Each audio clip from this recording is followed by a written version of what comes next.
Roy and Lady Welensky arrive at Chilika Airport on a visit to Nyasaland. Leaning heavily on his stick, the Prime Minister appeared to be in some pain, but he's not the type to allow physical discomfort to interfere with duty. On the same aircraft was the Governor of Nyasaland, Sir Robert Armitage. One of the objects of coming north was to open a new spur railway line to the Changalumi cement works. Journeying there, Sir Roy and Lady Welensky were welcomed by the Mayor and Mayoress of Blantyre and Limby on Limby Station. And soon they boarded the train for the 30-mile journey to Namatuhu, where the new line joins the main line to Salima.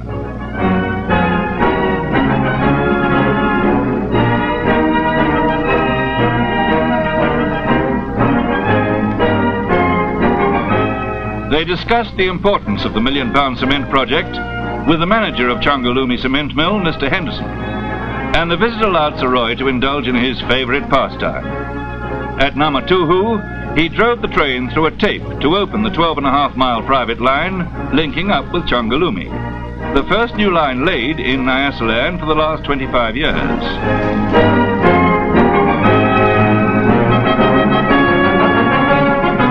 At the Changalumi siding, bouquets were presented to Lady Welensky and Lady Armitage. And so an informal ceremony marked a further step towards the production of cheaper cement in Nyasaland, which must inevitably be of great benefit to the territory.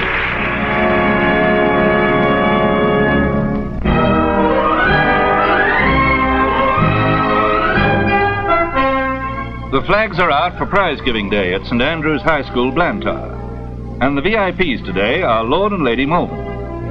The school's motto is Doctrina Habet Onus. Learning brings responsibility. And Lord Malvern expressed his hope that the pupils would set an example by their behaviour right through their adult lives. He met the staff, which is so admirably building a fine school tradition, and toured the school's playing fields and sporting facilities.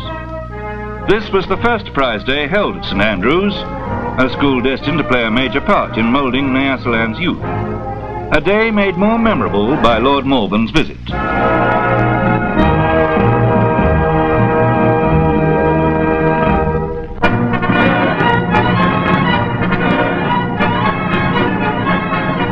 Miss Anstice Gibbs, Commonwealth Chief Commissioner of the Girl Guides, gives an address at Lake Macklewain before opening the grounds of Pax Park, where a complete guide training centre is to be built.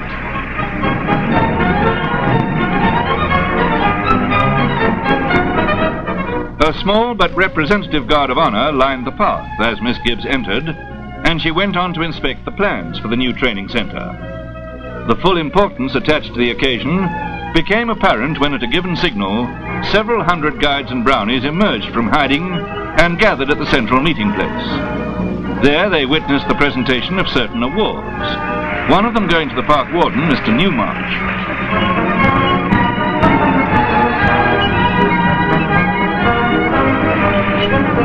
Felicity Gibbons received the Queen's Guides Medal, and there were other awards, and by way of reciprocity, a presentation to Miss Gibbs herself, a set of silver teaspoons bearing the Rhodesian Friendship Badge, and she planted a kaffir which will long be a reminder of her visit.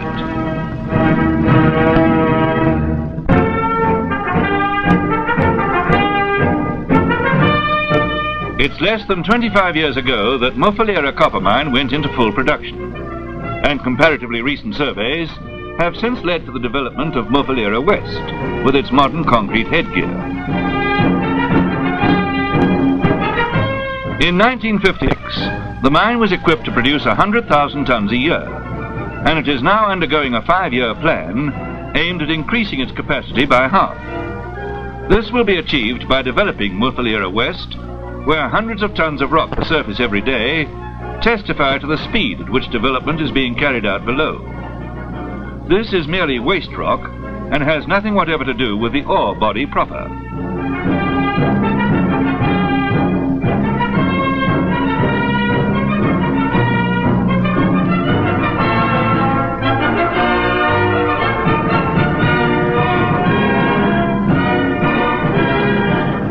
The waste rock is tipped into road conveyors and taken to another part of the property for dumping. It is, of course, a costly operation, but the production of copper from the old workings continues, and the ball mills in the reduction plant break down hundreds of tons of ore a day to manageable proportions, passing it on to the jigs and concentrators.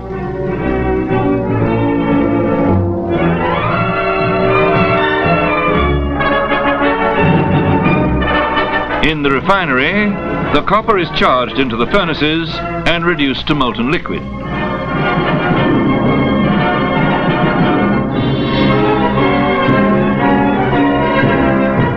When ready, the furnaces are tapped and the molten copper is run into molds to form what are known as wire bars.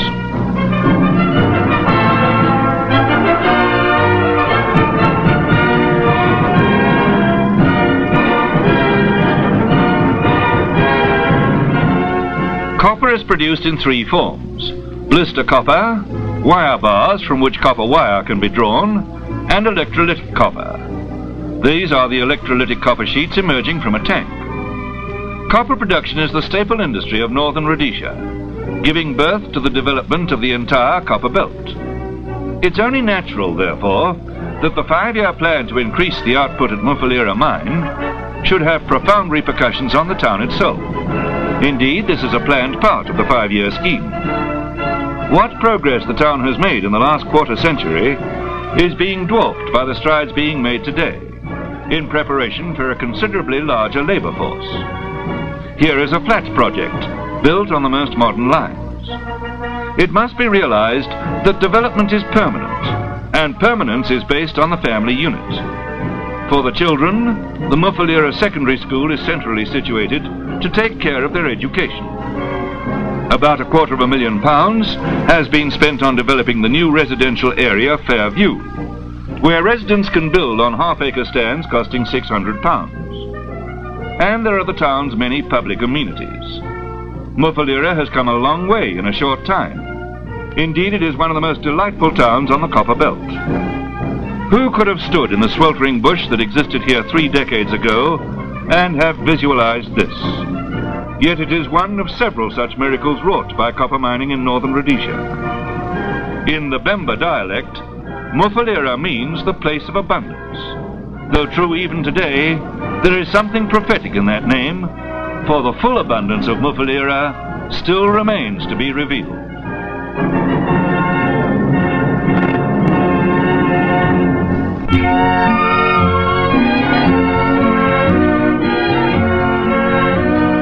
No newcomer to Spotlight is Major Jerry Taylor, who organized the famous Flying Ark to ship wild animals to England.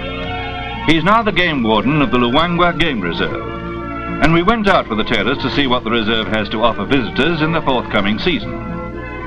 The first stop was a strategic viewing point on the Luangwa River, an obvious place to find all game at one time or another, and you'll find hippo there at any time. It's quite a family scene, isn't it?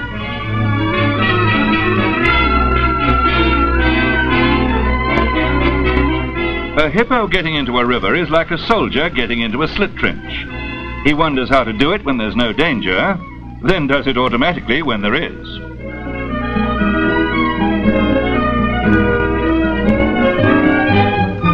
The Luangwa Reserve teems with game of all types, but it's unusual to see eland and zebra together. Noticing such details adds tremendously to one's enjoyment of wildlife in its natural state. People and animals have a lot in common. All youngsters have to be cared for and taught. They have to be protected against danger and guarded. These characteristics are very noticeable in elephant, which is one of the reasons that elephants are so fascinating to watch.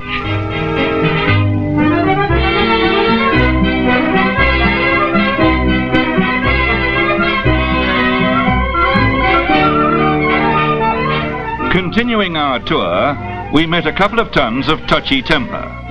As a playmate, the rhino is strictly for the birds. In fact, they're probably the only pals he's got. There was a tense moment as a ranger got out for a closer look. The rhino might come for a closer look too, at about 30 miles an hour, but he wisely decided not to. Soon afterwards, we watched hundreds of thousands of quelea on the wing. They may be a curse to farmers, but in flight they provide one of the outstanding sights you'll remember at the end of an eventful day.